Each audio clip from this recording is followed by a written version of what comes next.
Welcome to another scary Halloween episode of The Dex, filled with nasty trivia and terrifying battle strats. I'm PokeKellz. And I'm Freediver Alex. Wait, more spoops? It's November, you goose! Yeah, I know, but I love Halloween too much, so I wanted it to go on for an extra week. And besides, how crazy is Halloween in November? It's practically Christmas in July. Practically. More like, here's another Halloween episode 1 week too late, but whatever. Like Christmas in July. It's Jellicent.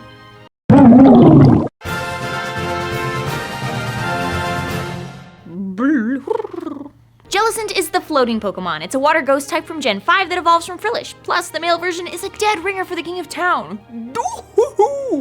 Jellicent are large, regal-looking jellyfish Pokemon, and they come in both male and female forms. At first, we were sure jellies were genderless and were about to call bad science, but actually, jellyfish do have genders, though they reproduce asexually like Mr. and Mrs. Pac-Man. Just kidding, but how unfathomable is that?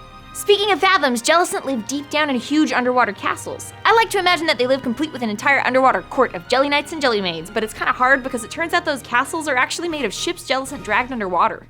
Seriously, check out this movie trailer of a Pokedex entry from Pokemon Black. The fate of ships and crew that wander into Jellicent's habitat. All sunken, all lost, all vanished. Crazy, right? And to top it off, in white it says their favorite food is life energy. What the heck, man? Right? But don't get too freaked out because we still got 2 mysteries to solve. We do? Yeah, we still don't really have a handle on Jellicent's design inspiration, and we haven't really touched his name. Yeah, but they drag ships to the bottom of the sea. What the hell? Funny you should mention that, because not only is this week's new and ridiculous segment gonna answer our questions, it's also called What the Gel Sound? What the gel sound? Yeah. That's like a Stretch Armstrong level stretch. Oh hush, you're dating yourself. Ow. What the gel sound?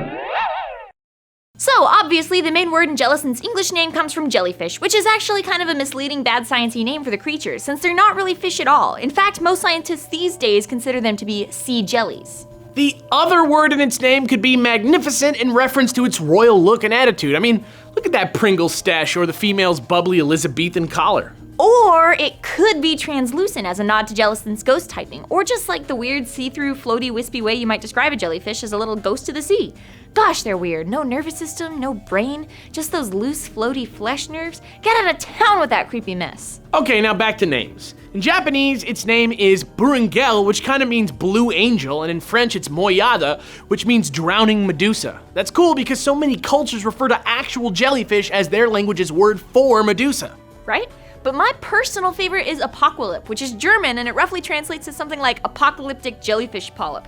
By the way, you can totally have that awesome band name for free. Thank us on your first single. Sea jellies are a very large group, so most often they're sorted by their body shapes. Jellicent is likely inspired by the Catastilidae family, which have large round bells, aka tops, and thick round or triangular oral arm tentacles. Specifically, it's probably closest to the blubber jellyfish, which comes in distinct colors like blue, pink, green, and purple, which are the same as both normal Jellicents and their shinies. But perhaps the most interesting fact of all is that while its ghost typing seems so central to its design, it was actually intended to be pure water type by the Game Freak team.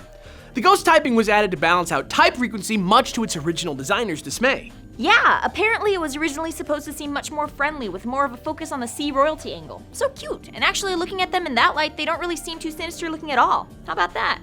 What the gel sound?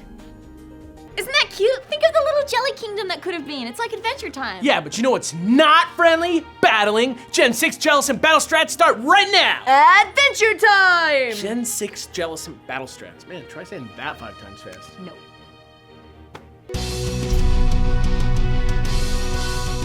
Jellicent's tight, and his typing is super awesome for playing defensively.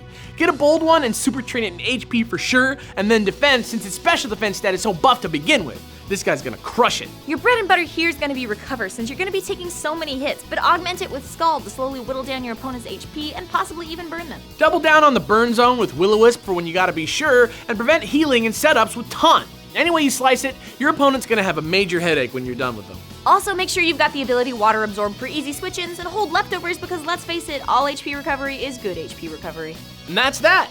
But of course, that's not the only way to train a Jellicent, so as always, here are a few random thoughts. If the double burn zone isn't your thing, you can always go with Shadow Ball for another great stab attack, or Toxic to put pressure on any bulkies your opponent sends out against you. You're like a Swiss Army jellyfish knife. In certain specific conditions, Ice Beam can be that little ace in the hole you need to take down things like Salamence. You're not the buffest threat ever, but it always pays to be prepared. And finally, if your team is a little on the slow side, why not go with Trick Room? It can quite literally turn the tide sometimes, even in late game. And that's it, Jellicent, the dopey sea ghost who could have been king.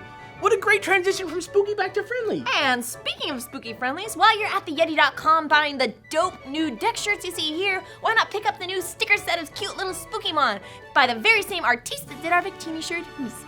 If you want to see more episodes about water types, click here, or more trivia and strats about Pokemon from Gen 5, click here. And don't forget to subscribe. I'm Freediver Alex. And I'm PokeKellz. Tune in next week for another big green and scaly episode of The Decks.